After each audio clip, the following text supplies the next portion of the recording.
I'm Ben Morsom, and this is Engagement Decoded, where I share insights and tips on how to better, more effectively navigate engagement with audiences, so you can stop guessing and fight for the attention of those you want to connect with.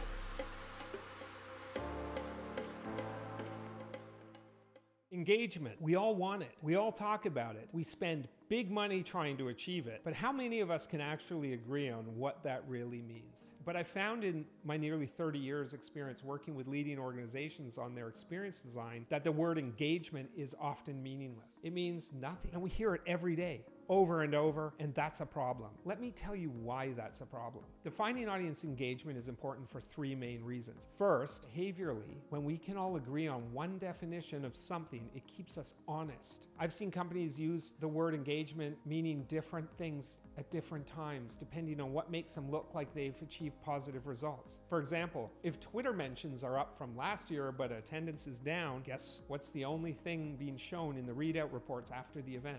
Yeah, Twitter was on fire. Second, a good definition helps us to understand what tools we have available to help us improve engagement. Very often, engagement is only defined by its outcome. In other words, we might know if we have it or if we don't, but we don't know what to do about that because engagement itself is a black box. To achieve consistent audience engagement, we need to understand both what it is and how it works. When we don't know what the internal workings of engagement are, it's a bit like asking our doctor, how do I lose weight? And they tell us, look at the scale and make the numbers go down. How helpful is that? But if we know what the mechanisms are inside, we can create a more controlled, prescribed, and intentional approach. Engagement is no longer a black box. Third, we need to agree on a definition in order to measure audience engagement and thereby determine ROI. That successful audience engagement can vary widely. There exists almost 100 years of research on how human psychology and behavior is affected by the environment, but we cannot apply any of it unless we know exactly what we're trying to accomplish in the minds of our audience we're trying to reach. Without an understanding of the psychology behind engagement and the drivers or barriers to it, we're absolutely helpless when it comes to increasing engagement. We're just lighting up everything